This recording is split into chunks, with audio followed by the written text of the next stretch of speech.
Palette gun राहत है गोली से। आप बात समझिए, it's a lesser weapon than, less dangerous weapon than गोली। ये उसका ऑल्टरनेटिव है। तो जो लोग इसको बैन करा रहे हैं ना, वो एक तरीके से मोदी जी के हाथ में AK-47 भी पकड़ाना चाहते हैं। देखिए, ऐसा कभी नहीं जाना चाहिए। अमित शाह जी और मोदी जी जैसा कर रहे हैं, ऐसा कभी नहीं हुआ। ये माओ बहनों की इज्जत पे हाथ डाल रहे हैं। केस प्रूव नहीं कर पाएंगे किसी भी एक बच्चे के खिलाफ। ये ईमानदार वकीलों की जिम्मेदारी है। ये एक केस प्रूव नहीं कर पाएंगे, इनके ऊपर उल्टे पड़ेंगे। आजकल पत्रकारिता के साथ भी ईमानदारी जोड़ना पड़ता है। ये भी हमारे स्टैंडर्ड्स कम हो गए। पत्रकारिता तो ईमानदारी वाली होती है। ये जो मेन स्ट्रीम मीडिया वाले, ये पत्रकार थोड़ी, ये तो क्रिमिनल्स हैं। ऐसा गलती से बोल दिया हो, ऐसा गलती से बोल दिया हो, क्योंकि ये माहौल ही ऐसा इन्होंने बना रखा है ना। हर बात पे गोली मारो, डैश डैश को फलाना करो, हम उसके साथ ये कर देंगे, हम वो कर देंगे, हम ये करेंगे। ये तो कर रहे हैं बलात्कार, लगातार आरएसएस और बीजेपी के लोग कर रहे हैं। देश के राज बेच रहे हैं पाकिस्तानियों को। ये जो इस्तीफा, क्या जेलों में जाएंगे? ये तो इनकी हैसियत क्या है जनता के सामने? मोदी जी की क्या हैसियत है भारत देश की जनता के सामने? नौकर हैं, बेईमान नौकर हैं। सिर्फ अमित शाह साहब बेईमान नौकर हैं। इससे ज्यादा क्या हैसियत है? जो महिलाओं के कपड़े पहन के भागे थे, बाबा कहते हैं अपने आप को, वो कह रहे हैं हाँ, जो भी जी हैं, वो जी कैपिटल है, वैसे वाले मुझे नहीं पता। अमित शाह साहब के खिलाफ FIR दर्ज होनी चाहिए, उसके लिए आंदोलन होना चाहिए, और उसके बाद इस्तीफा अपने आप ही हो जाएगा। जहां अगर कोई पुलिस वाले शर्म करके, जो हालांकि वो सब गुंडे ही थे, पुलिस वाले तो कहना उन्हें गलत है। राहुल गांधी जी ने तो उन्हें फोन करते हुए पकड़ भी लिया था शायद पार्लियामेंट के अंदर। तो एक एक लाठी, एक एक बच्ची के जो इज्जत पे हाथ डाली गई है, वो अमित शाह साहब खुद मॉनिटर कर रहे थे। प्राण साहब, बहुत बहुत स्वागत है आपका बोलता है हिंदुस्तान पर। सबसे पहला सवाल तो यही है कि पैलेट गन चलाने का आदेश किसकी तरफ से आया? क्या ये जरूरी है कि गृह मंत्री अमित शाह की तरफ से आया, मजिस्ट्रेट की तरफ से आया, DCP की तरफ से आया? तमाम तरीके की बात हो गई, लेकिन अकाउंटेबिलिटी की बात नहीं हुई। देखिए, सीधी सीधी बात है। इसमें अगर कोई भी व्यक्ति थोड़ा सॉफ्टली या दूसरी तरीके से बोलता है, तो वो पूरी तरीके से न्यायपूर्ण बात नहीं कर रहा। कहीं ना कहीं वो अमित शाह साहब से डरता है, या अमित शाह साहब की तरफदारी कर रहा है। ये जो इतना बड़ा आंदोलन चल रहा था, जिसका जो स्टेज पे बैठे लोग थे, उसमें उनका 0.001% रोल था, और पूरे देश की जनता को जो नफरत थी आरएसएस और बीजेपी से, और जो खास तौर पे यंगस्टर्स हैं जो नफरत करते हैं आरएसएस और बीजेपी से, देश के 95% से भी ज्यादा, वो सब उनका एक प्रदर्शन था। और ये बात ना मैं मान सकता हूं, या दुनिया में कोई भी मान सकता है, कि अमित शाह साहब जो हर चीज को माइक्रो मैनेज करते हैं, वो इस पे पूरी तरीके से निगरानी ना रख रहे हो, और एक एक डंडा और लाठी, एक एक पैलेट गन का जो शॉट छोड़ा गया है, और एक एक जो AK-47 बिहार में चलाई गई है, वो जो, ये तो सब कैमरे में कैद बातें हैं, या एक एक लाठी या करंट, या पूरे देश में जो बच्चों को दिन रात पुलिस द्वारा तंग किया गया, झूठी FIR अभी भी मोदी जी के खिलाफ सोशल मीडिया पे लिखने की वजह से, जो बाद में भी अभी एक बच्ची के ऊपर गाजियाबाद की FIR कर ली, और गाजियाबाद पुलिस ने फिर खुद अपना पल्ला झाड़ लिया कि हमारे बस की तो है नहीं है झूठी FIR की इन्वेस्टिगेशन करना। उसे दिल्ली की पार्लियामेंट स्ट्रीट भेज दिया, वहां 0 FIR करके। ये सब चीजें, एक एक चीज अमित शाह साहब माइक्रो मैनेज कर रहे हैं, जैसे कि वो एक एक MLA MP को तोड़ने में माइक्रो मैनेजिंग करते हैं। एक एक जो अडानी अंबानी और यूसुफ लुलू जैसे जो मोदी जी और अमित शाह जी के मित्र हैं, उनको बिजनेस कैप्चर कराने में जो माइक्रो मैनेज करते हैं, कि ED की रेड कब करानी है, इनकम टैक्स की रेड कब करानी है, क्या करना है, वो एक एक चीज की मतलब माइन्यूटेस्ट ऑफ डिटेल्स में जाते हैं। ये अमित शाह साहब का करेक्ट। तो एक एक लाठी, एक एक बच्ची के जो इज्जत पे हाथ डाली गई है, वो अमित शाह साहब खुद मॉनिटर कर रहे थे। ऐसी मतलब पूरी संभावना ही नहीं, कोई भी समझदार व्यक्ति इसको पूरी तरीके से यकीन करेगा। और राहुल गांधी जी ने तो उन्हें फोन करते हुए पकड़ भी लिया था शायद पार्लियामेंट के अंदर जी, जब उन्होंने, जो पार्लियामेंट में बताया भी है कि उन्होंने तो रंगे हाथों ही पकड़ लिया था राहुल गांधी जी ने अमित शाह साहब को। तो ये लॉजिकल बात भी है, और ये कोई भी ऑपरेशन ऐसा नहीं हो सकता था जो पार्लियामेंट के आधा किलोमीटर या 1 किलोमीटर दूर हो, वो अमित शाह साहब मॉनिटर नहीं कर रहे हो। और हमारा इल्जाम तो सीधा सीधा ये है कि जहां अगर कोई पुलिस वाले शर्म करके, जो हालांकि वो सब गुंडे ही थे, पुलिस वाले तो कहना उन्हें गलत है, जैसे ही कोई पुलिस की वर्दी में या पुलिस की वर्दी उतार के भी सरकारी कर्मचारी कोई भी कार्य करता है कानून की सीमा लांघ के, तो वो अपराधी बन जाता है। तो ये जो अपराधी थे, ये अगर कोई कुछ कम भी कर रहा था तो पीछे से वायरलेस के जरिए या सीनियर ऑफिसर्स के जरिए अमित शाह साहब उसको और सख्ती से करने को कहते होंगे। यहां तक कि ये भी बता रहे होंगे कि उस तरफ लड़कियों का एक छोटी बच्चियों का झुंड है, वहां कुछ बदमाश टाइप के लोग भेजो ताकि वो उन्हें छेड़े। इतनी माइक्रो मैनेजमेंट अमित शाह साहब करते हैं हर केस में, और इसमें भी कर रहे थे। अगर इसके अलावा कोई भी बात बोली जाती है तो वो पूरी तरह सच नहीं होगी। अब बहाना ये लगा दिया जाए कि डीसीपी साहब ने आदेश दिए थे या किसी एसडीएम को बुला के बाद में पेपर वर्क कराया गया होगा, तो ये सरासर झूठ है। इसमें कोई भी सच्चाई नाम की चीज नहीं है। आखिरी बात यह है कि जो लोग सुप्रीम कोर्ट जाते हैं, मेरा तो देखिए पक्का एक ही स्टैंड है, ऐसे बड़े मुद्दों पे जो भी लोग सुप्रीम कोर्ट जाते हैं वो आरएसएस और बीजेपी की मदद करने जाते हैं, और मामले को या तो ठंडे बस्ते में या केस को हारने के लिए गलत बहस करते हैं। अब कल भी जो बहस हुई है वो बताइए, पैलेट गन को खत्म कराने की बहस हो रही, ये कोई बात थी कि अमित शाह साहब ने पैलेट गन पर्सनली मॉनिटर करके चलाई है, उस पर बहस नहीं हो रही है। Pellet gun as a concept गलत है, उस पर जाके ये आरएसएस और बीजेपी की मदद करने के लिए बहस की गई। अब पैलेट गन हो, अब पैलेट गन को अगर बीच में से हटा दिया जाएगा, देखिए आग बुरी नहीं होती ना, आग का इस्तेमाल करने वाला बुरा होता है। आग खाना भी बनाने के काम आती है, और आग जो है घर जलाने के भी काम आती है, किचन जलाने के भी काम आ सकती है। तो पैलेट गन का इश्यू बना दिया अमित शाह साहब की मदद करने के लिए उनको उनके, और अब सुप्रीम कोर्ट ने उसमें पूरा फिर जो डायरेक्शन में जिसमें बहस की गई थी उसी डायरेक्शन पे चल पड़े कि हम इसकी वैलिडिटी पे अब गौर करेंगे कि पैलेट गन ठीक है या गलत है। ये कोई बात हुई? ये पूरी तरीके से आरएसएस और बीजेपी ने स्पॉन्सर करके ये पिटिशंस सुप्रीम कोर्ट में डलाते हैं, और जो बड़े बड़े वकील होते हैं ना वो जाके आरएसएस और बीजेपी की मदद करते हैं। हमारा तो सीधा सीधा इल्जाम है, इसमें दूसरी बात ही नहीं होनी चाहिए। सीधी सीधी बात है, अमित शाह साहब के खिलाफ एफआईआर दर्ज होनी चाहिए, उसके लिए आंदोलन होना चाहिए, और उसके बाद इस्तीफा अपने आप ही हो जाएगा। नहीं, मैंने आपका एक वीडियो देखा, किसी और पत्रकार साथी से आप बात कर रहे थे, आप कह रहे हैं कि ना सिर्फ इस्तीफा होना चाहिए बल्कि गृह मंत्री अमित शाह को जेल होनी चाहिए, उसके पीछे पीछे प्रधानमंत्री नरेंद्र मोदी को भी जाना चाहिए। ये अतिशयोक्ति नहीं हो गई क्या? नहीं, ये अमित शाह साहब बोलता हूं मैं हमेशा, क्योंकि चाहे जैसा भी व्यक्ति हो, उसे हम लोग तो जिस बैकग्राउंड से आते हैं उसी तरीके से बात करेंगे। तो अमित शाह साहब मोदी जी दोनों को जाना है। मैंने जो कही थी बात वो ये कही है कि देखिए ये इतना बड़ा अपराध हुआ है, ये तो आप सब मान रहे हैं, ये हो ही नहीं सकता कि ये मोदी अमित शाह साहब मॉनिटर नहीं कर रहे हैं। मोदी जी तो खैर कुछ भी मॉनिटर नहीं करते, उनका तो 18 घंटे तो वो काम करते हैं, काम यानी कि उसमें से बहुत सारे घंटे चले जाते हैं मेकअप करने में, बहुत सारे घंटे चले जाते हैं कैमरा किस तरफ लगाना है, और बहुत सारे फिर अपने जो वार्डरोब डिजाइन करना होता है, ये सब उन्हीं लोगों से मिलते हैं। और एसपीजी वाले बोलते हैं कि 9 बजे के बाद तो बिल्कुल वो लोग मतलब खुद ही इतने डर जाते हैं एसपीजी वाले कि अब क्या होगा। तो मोदी जी के 18 घंटे तो काम में जाते हैं, बाकी 6 घंटे वो सोते हैं या सो ही जाते होंगे फिर वो। तो मोदी जी तो कोई काम करते नहीं है, सारा काम तो अमित शाह साहब ही करते हैं, माइक्रो मैनेज। तो ये बात सच्चाई है भी, अमित शाह साहब और मोदी जी का जो एक क्रिमिनल रैकेट और गैंग चलता है, जो एप्स्टीन मानसिकता का गैंग है, वो अमित शाह साहब ही चलाते हैं। तो अमित शाह साहब ने ये वाला अपराध जो है पैलेट गन का और AK-47 और ये जो बच्चियों के साथ छेड़छाड़ की है, उसमें तो डायरेक्टली रिस्पॉन्सिबल वो हैं ही, क्योंकि he is the boss of Delhi police as well as indirectly वो किसी भी चीफ मिनिस्टर को फोन करके कुछ भी करा सकते हैं, वहां की पुलिस भी वो अपने कब्जे में ले लेते हैं, ऐसा सबको पता है। तो अब उनके खिलाफ तो कानूनी कार्रवाई होनी ही ना है इसमें। तो जैसे ही एफआईआर दर्ज होगी बच्चियों को छेड़ने के लिए, ये तो एक बहुत बड़ी लार्जर कॉन्स्पिरेसी है ना, कि कोई भी प्रोटेस्ट ना करे, उसको डराने के लिए, धमकाने के लिए, और ये सारा देश लूट के, पेपर ही नहीं पूरा देश लूट के अडानी अंबानी यूसुफ लुलू जैसे लोगों के हाथ में करते हैं और कोई आवाज भी नहीं उठाए। तो ये कॉन्स्पिरेसी के सरगना तो अमित शाह साहब ही है ना। तो ये एफआईआर दर्ज होनी है इतने हीनियस ऑफेंसेस में।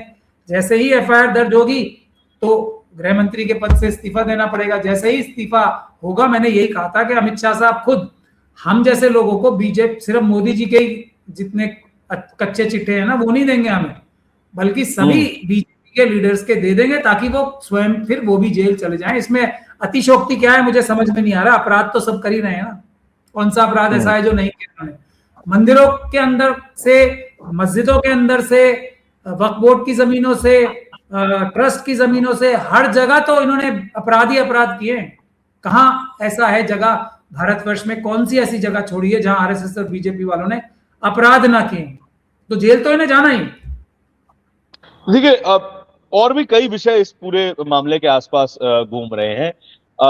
सीजेपी के जो रिप्रेजेंटेटिव्स थे, सौरभ दास और आशुतोष रांगा की मीटिंग होती है जेपी नड्डा और जितेंद्र सिंह से। उन्हें आश्वासन दे दिया जाता है कि जो भी बच्चे जिन्होंने भी सुसाइड किया है उन्हें आर्थिक मदद दी जाएगी।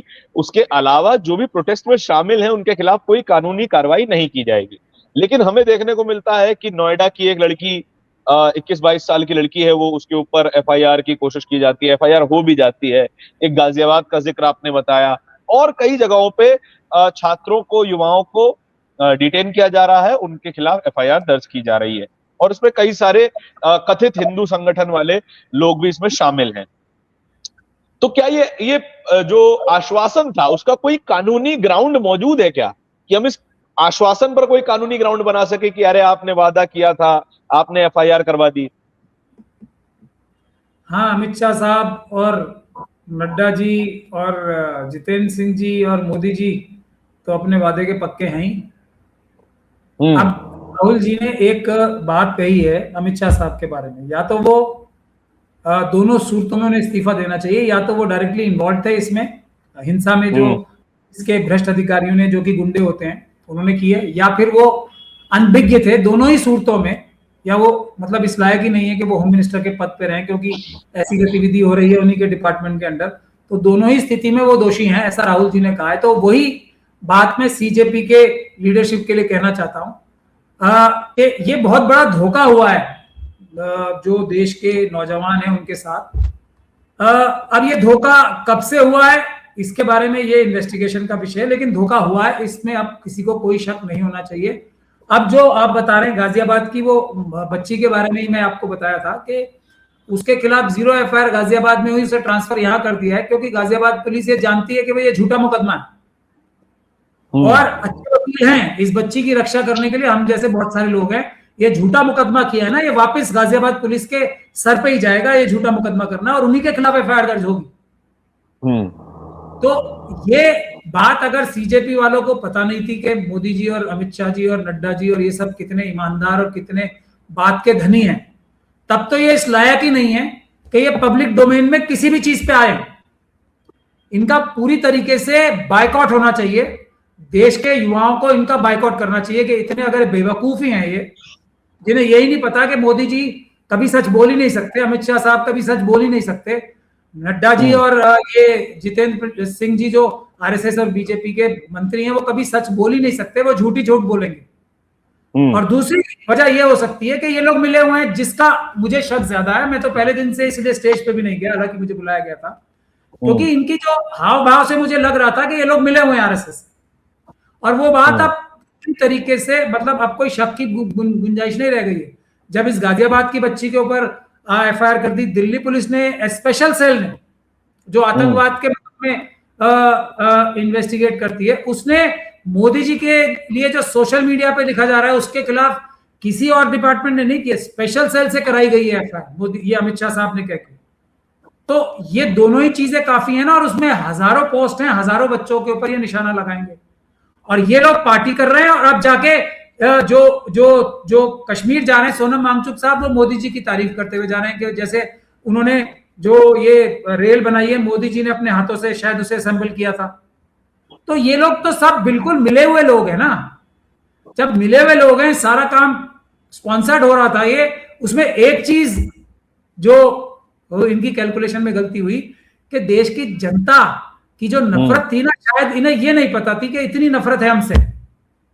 उन्होंने ये सोचा था कि स्टेज पे तो हमारे लोग हैं ही, हम जब चाहेंगे इसको विड्रॉ करा लेंगे। वो उन्होंने करा भी लिया, एक नकली सा इस्तीफा दिलवा के हमें, ये प्रधान साहब का, जो कि ये कह रहे हैं मुझसे बड़ा कोई देशभक्ति नहीं है। जिस आदमी के खिलाफ एफआईआर दर्ज होनी चाहिए उसके खिलाफ इस्तीफा लेके तो उसकी मदद होती है ना। जिसको जेल जाना है उसको तो अपना जो 2 नंबर से पैसा कमाया होगा उसको मजे लेने के लिए आजादी मिल गई ना उसे। लेकिन और पहली बार दूसरा, अकाउंटेबिलिटी भी तो आई, पहली बार क्या अकाउंटेबिलिटी भी तो आई कि एक नेता के सामने जनता खड़ी हुई, उससे बोला कि आपको इस्तीफा देना चाहिए, आप अंडर प्रेशर ही सही, आपने इस्तीफा दिया, आपने चाहे जैसे लिया ना। आप ये देखिए, हमारा पिछले 12 साल में जो पर्सपेक्टिव है देश के बारे में, देश के फंक्शनिंग के बारे में, कितना बदल गया है। इस्तीफे आज से हो रहे हैं, नहीं। बिना मांगे इस्तीफे होते थे। आरएसएस और बीजेपी आ गई तो हमारे देश के स्टैंडर्ड्स थोड़ी कम हो गए, स्टैंडर्ड तो इन्हीं के कम है ना। मतलब ये लोग इतनी बेशर्मी का मुजाहरा करते हैं, ओपनली बोलते हैं कि हम पूरा देश लूट लेंगे, इस्तीफा नहीं देंगे तो हम लोगों की भी माइंडसेट वैसी हो जाए। ये अजीब बात है, इनके नैरेटिव में हम कैसे फंस जाते हैं, ये तो बेईमान है ना। सर ढीठपना तो ये था ना, ढीठपना था सरकार का कि यूपीए की सरकार ने ये इस्तीफे नहीं होते। ये भारत देश है, यहाँ पे ऐसे नहीं बोला जाता। बाबा साहब डॉक्टर भीमराव अंबेडकर ने प्रधानमंत्री को देश की जनता का नौकर बनाया है। नौकर ऐसे नहीं कहते, ये एजुकेशन मिनिस्टर देश की जनता के नौकर है, इसलिए हमें इसको बात को बार बार रिपीट करना पड़ रहा है। नौकर मालिकों से ऐसे नहीं कहते मैं इस्तीफा नहीं दूंगा, जाओ करना। जैसे वो है क्या ना, वो तो खैर क्या बोलूं उनको, वो जो महिलाओं के कपड़े पहन के भागे थे, बाबा कहते हैं अपने आप को, वो कह रहे हैं पूछ रामदेव जी। मेरी। हाँ, जो भी जी हैं, वो जी कैपिटल है वैसे वाले हैं, मुझे नहीं पता। ठीक है। वो तो कह रहे हैं पूछ फाड़ ले मेरी। ये भारत देश की संस्कृति थोड़ी है, ये भारत देश थोड़ी है। ये नौकर है सब, और इनको नौकरों की जगह रखना। अब इतने दिन से जो स्वांग रचा हुआ था, सब जो संवैधानिक संस्थाओं को दबा के, डरा के, वो कभी तो भारत देश अपने नॉर्मल स्थान पे आएगा ही ना। आ गया, इस्तीफा क्या, जेलों में जाएंगे। ये तो इनकी हैसियत क्या है जनता के सामने, मोदी जी की क्या हैसियत है भारत देश की जनता के सामने। नौकर हैं, बेईमान नौकर हैं। सिर्फ अमित शाह साहब बेईमान नौकर हैं, इससे ज्यादा क्या हैसियत है। इस्तीफा तो छोटी बात है, इस्तीफा तो एक राहत होती है। देखिए, जैसे पुलिस के भी, आपने तो इतनी सारी जर्नलिज्म की है ईमानदारी वाली। अगर कोई पुलिस का अधिकारी छोटा या कोई सरकारी अधिकारी होता है, मतलब जो आप ये तंज करके कह रहे हैं, अब ये तंज करके कह रहे हैं कि आपने ईमानदारी वाली की है कि जेन्युइन नहीं कह रहे। आजकल पत्रकारिता के साथ भी ईमानदारी जोड़ना पड़ता है। ये भी हमारे स्टैंडर्ड्स कम हो गए। पत्रकारिता तो ईमानदारी वाली होती है। ये जो मेन स्ट्रीम मीडिया वाले, ये पत्रकार थोड़ी, ये तो क्रिमिनल्स हैं। लेकिन इसीलिए हमारे स्टैंडर्ड्स इतने खराब हो गए हैं कि पत्रकार के साथ एडजेक्टिव लगाना पड़ता है ईमानदार होने का। पत्रकार तो नाम ही ईमानदारी का है ना। खैर, मैं विषय से भटकना नहीं चाहता। तो ये जो किस्सा कहानी चल रही है, ये बुनियादी बात ये है कि किसी की मदद करनी हो, अगर मैं इसलिए कह रहा था कि अगर कोई, आप पुलिस का एग्जांपल लें, कोई कांस्टेबल जिसके थ्रू एसएचओ साहब पैसे लेते हैं, तो उसको, उसके हाथों अगर वो रंगे हाथों पकड़ा जाए तो उसको वो सस्पेंड करते हैं, या उसका कुछ दिन के लिए इस्तीफा ले लेते हैं। और सस्पेंड करने के बाद उसको 1 हफ्ते बाद उससे भी ज्यादा मलाईदार पद पे रखते हैं। भाई, उस व्यक्ति को तो जेल जाना चाहिए था ना। प्रधान साहब, ये तो इस्तीफा क्यों दिया? क्योंकि पेपर्स में चोरी हुई और उससे लाखों करोड़ कमाए गए। तो इनको तो सीधा जेल जाना चाहिए था ना। ये तो राहत है इस्तीफा तो, जो उन्होंने अपने जो स्टेज पे जो हाईजैक लीडरशिप थी, उससे इस्तीफे की मांगी रखी, एफआईआर की नहीं रखी, जेल भिजवाने की नहीं रखी। तो हाईजैक मांग थी, लेकिन असली लोग जो मालिक थे वो आ गए। अब वो आ गए तो जो उनकी भावनाएं थी उन्होंने बता दी।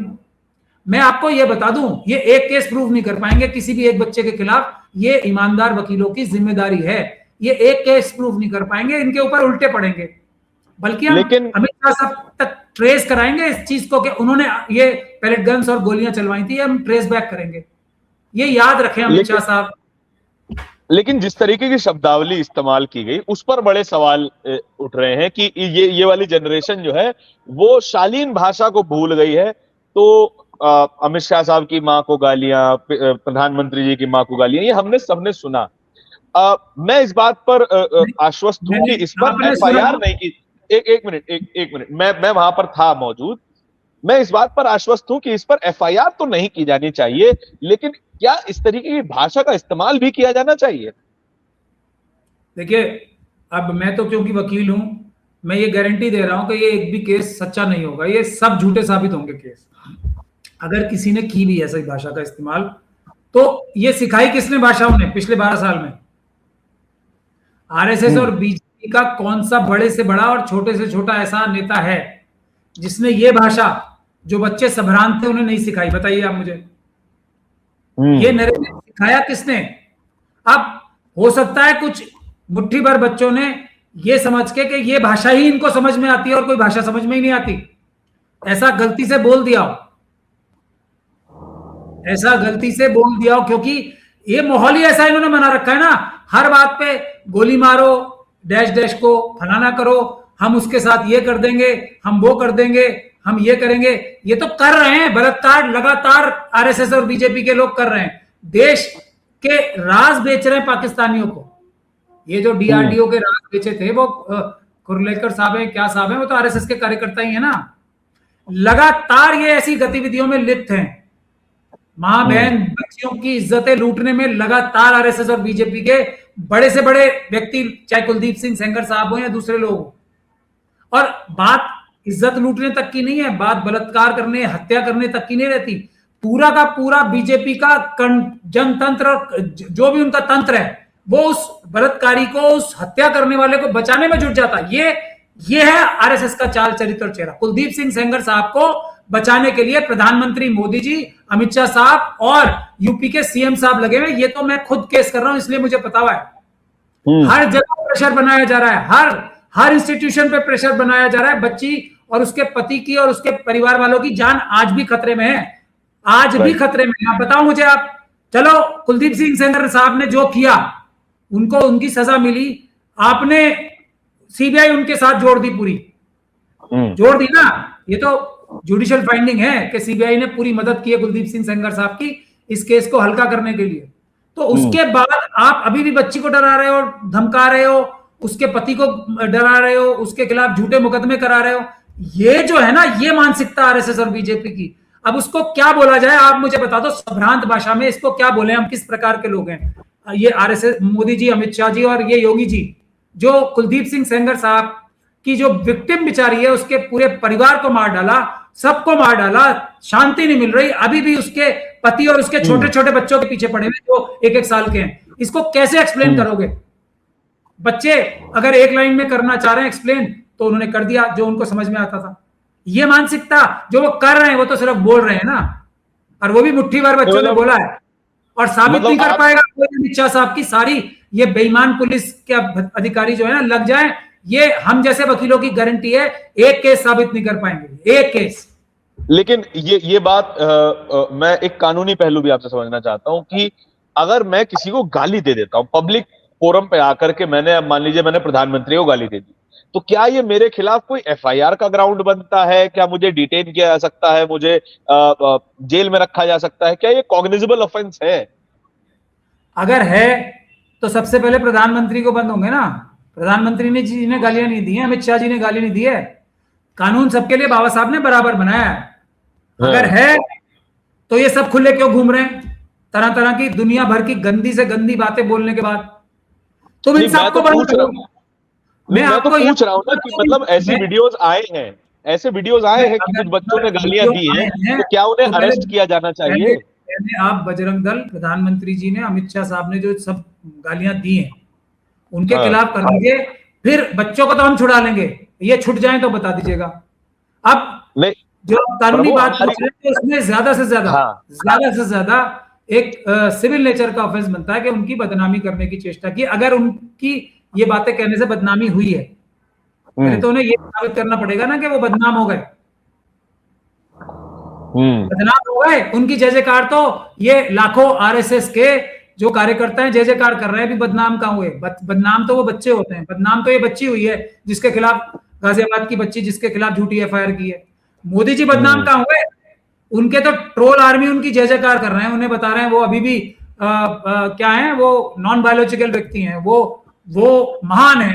बदनाम कहां हुए? वो कानून की समझ नहीं है इनके लोगों को। मतलब ये लट लेके कर तो लें कुछ, इनको कानून में कुछ करना नहीं आता। इसीलिए मैं कह रहा हूं बच्चे सारे, हम जैसे वकील एक भी बच्चे को कुछ नहीं होने देंगे, कोई मुकदमा लगा लेंगे झूठा, हम बचाएंगे सबको, और ये बच नहीं पाएंगे, अपने खुद ही जाल में फंस जाएंगे। अगर इनके ऊपर करनी है तो प्रधानमंत्री जी के ऊपर करो ना, और मैं देखूंगा कैसे सजा नहीं होगी प्रधानमंत्री जी को। फिर बताओ आप। देखिए ये भाषा समझते हैं ना, तो यही सही, बच्चों को हम अपने हम बचाएंगे। आ जाओ, आओ। देखिए, एक कानून के जानकार अपने पक्ष की तरफ से बता रहे हैं कि जो भाषा समझ में आती है उसी भाषा में समझाया जाएगा। खैर, कानून के नहीं जानकार ये ज्यादा है। मैंने ऐसा नहीं कहा। बच्चे जब हाँ, वहां पे उनको आप पैलेट गन चला रहे हो, नहीं, मैं मजबूरी ही कर मैं मजबूरी ही कह रहा हूं उसको नहीं कि समझाया नहीं जाएगा। अब मुंह से निकल गया उनके। हम्म अब वो भी एक मानसिकता होती है ना कि इतने गंदे घिनौने लोगों को क्या बोले, क्या आप बताओ मुझे, क्या बोले, इसके अलावा क्या बोले, ये बता दो चलो। नहीं, हमारे पास तो बेहतर शब्द है, हमारे पास बता दीजिए बेहतर शब्द है।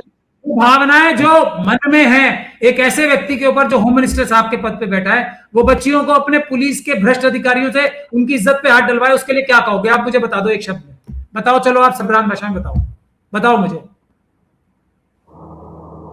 ये कैसे तो एक्सप्लेन आपने कॉर्नर कर दिया सर। यहाँ पे मैं एक एडवोकेट के सामने एक पत्रकार फंस सकता है। बच्चे भी सीखेंगे, आगे से वही करेंगे। आप कुछ सजेशन तो दो, एक ऐसे गंदे घिनौने मानसिकता को हर कैसे चीज को, हर चीज की मांग एक सभ्य भाषा में की जा सकती है। हम कोई भी नारा लगाना है, हमारे समय के नारे भी हुआ करते थे, हमने भी यूनिवर्सिटी में आंदोलन किए हैं, आपने भी किए होंगे। हमेशा हमने शालीन भाषा का इस्तेमाल किया। कम कुछ भी कहिए, पर देखिए माँ बहन तक नहीं जाना चाहिए। अमित शाह जी और मोदी जी जैसा कर रहे हैं ऐसा कभी नहीं हुआ।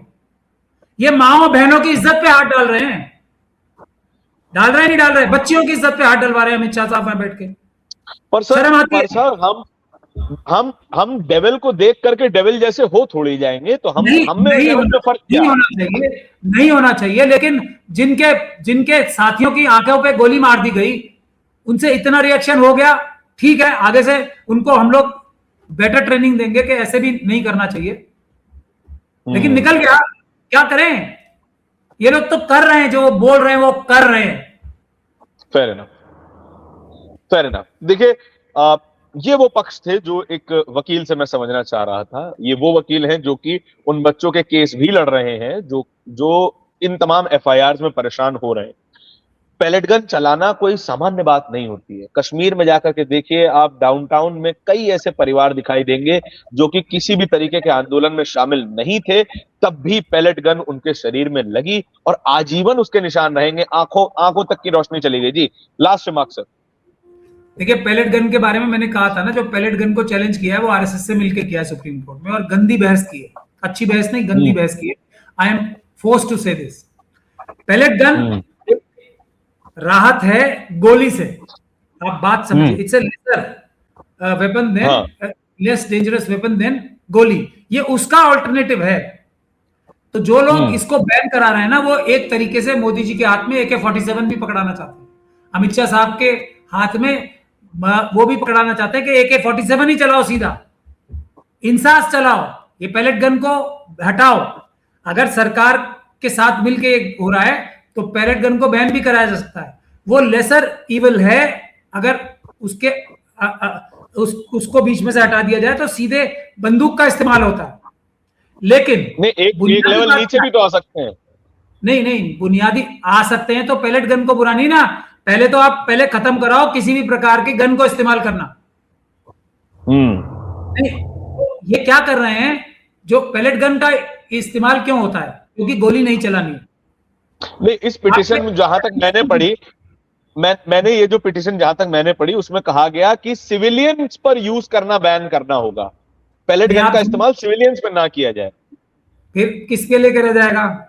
ये बॉर्डर पे करे जाएंगे पैलेट गन्स के इस्तेमाल? क्या मतलब? इसीलिए तो कह रहा हूं ये आरएसएस से मिलके होती हैं पिटीशन। किस पे करेंगे आप बताओ मुझे। आप बॉर्डर पे करेंगे? कहीं भी किया जाए, मगर सिविलियंस पर किसी भी तरीके की फायर आर्म का इस्तेमाल नहीं किया जाना चाहिए। ये जो सिविलियन पुलिस है उसी की तो, उसका तो इक्विपमेंट है। बॉर्डर पे थोड़ी पैलेट गन का इस्तेमाल होता है। मतलब मैं तो कह रहा हूं किसी भी तरह के फायर आर्म का इस्तेमाल ना किया जाए। हाँ, लेकिन वो पॉसिबल नहीं है। तो ये जो पहले सीधे गोली चलाई जाती थी, उसके बाद ये रबर बुलेट का इस्तेमाल होता है। और रबर बुलेट और पैलेट गन्स भी कोई ये मेटल पैलेट गन्स थोड़ी होती है, जिसके पैलेट्स होते हैं वो मेटल नहीं होने चाहिए ना, वो भी दूसरे सॉफ्टवेयर वर्जन आते हैं। लेकिन बुनियादी बात क्या है? अगर उसकी जरूरत है, उसके प्रोटोकॉल को फॉलो किया या नहीं किया, एक बात जो बुनियादी बात है, उस पर बहस नहीं करेंगे ये आरएसएस के लोग, जो हमारी तरफ से जाके बहस करते हैं आरएसएस के लोग। बुनियादी बात क्या है कि अगर प्रोटोकॉल का वायलेशन हुआ, अगर उसकी स्ट्रिक्ट कंडीशन का वायलेशन हुआ, तो फिर सजा जो है वो बहुत हैवी होनी चाहिए। उस पर ये कभी बात नहीं करेंगे, ये हमेशा ऐसी बातें करेंगे जिससे आरएसएस और बीजेपी को फायदा हो। तो अब जैसे मैंने आग का एग्जांपल इसीलिए दिया था, आग बुरी चीज नहीं है, आग का गलत इस्तेमाल बुरी चीज है। पैलेट गन अगर जरूरत पड़े तो अगर लाइव बुलेट AK-47 चलाने की नौबत आ जाए तो वो ना चला के पैलेट गन चलाई जा सकती है, ऊपर आंखों की तरफ नहीं, आंखें बचा के। वो प्रोटोकॉल है जिसका ये उल्लंघन होता है, लेकिन उसकी नौबत ही नहीं आती ना। अब इसमें नजर क्या आएगा अगर इन्वेस्टिगेशन फ्री एंड फेयर होगी कि पुलिस ने जानबूझ के शुरू में ही बच्चों के ऊपर चलाई ताकि इतनी दहशत बना दे, इतनी दहशत बना दे, करंट चलाए, लाठीचार्ज कराई, बच्चियों को छिड़वाया कि दोबारा कोई प्रोटेस्ट करने ना आए, पीसफुल प्रोटेस्ट। ये हमला पुलिस की तरफ से हुआ था। ये जो कह रहे हैं ना पार्लियामेंट स्ट्रीट जा रहे थे, ये जा रहे थे, सब कोरा झूठ, फ्रॉड। कुछ बच्चों ने नहीं किया, कुछ नहीं किया, कुछ भी नहीं किया उन्होंने।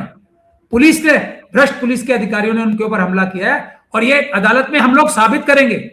ये सारे के सारे जो ये बड़े वकील बनते हैं ना, पैसे दे रहे हैं, ये कर रहे हैं, यही लोग थोड़ी, हम भी वकील होते हैं ना। हमने सारे केसेस में अपने लोगों को बरी कराया ना, अभी दंगों के केसेस में भी कोई मेरा मुलजिम बाहर नहीं है। बड़े बड़े वकीलों के बहुत सारे लोग अंदर हैं, मेरा एक मुलजिम बाहर नहीं है, सारे मुश्किल केस मैंने किए हैं। तो बच्चों के लिए मैंने बात करी है, बच्चों को सुनाने के लिए बोल रहा हूं मैं ये सब बातें। डरना नहीं है, आपको देश बचाना है, आपको भगत सिंह साहब की राह पे चलना है। हम लोग खड़े हैं आपके, और ये जो गुंडे हैं ना पुलिस की वर्दी में, और ये जो झूठे मुकदमे लगाने के लिए अमित शाह साहब खड़े हैं, हम लोग ढाल बन के वकील आपके बीच में खड़े हैं। बिल्कुल डरना नहीं है, आप देश के लीडर हो, और लीडर स्टेज पे अब वही चढ़ेगा जिसके खिलाफ मुकदमा बना है, और जो मुकदमा नहीं बना ना जिसके खिलाफ, उसे गद्दार डिक्लेयर किया जाएगा। खैर, उस पक्ष से आ रहा है जो कि अदालत में इस तरीके के केस को प्रेजेंट करने वाले हैं, और आगे किया भी होगा। खैर, इस पूरी बातचीत के बारे में बोलता हिंदुस्तान के दर्शकों के क्या विचार हैं, कमेंट सेक्शन में जरूर बता दीजिएगा। इस तरह की और भी चर्चाओं को सुनते रहने के लिए बोलता हिंदुस्तान को सब्सक्राइब जरूर कीजिएगा। बहुत बहुत शुक्रिया।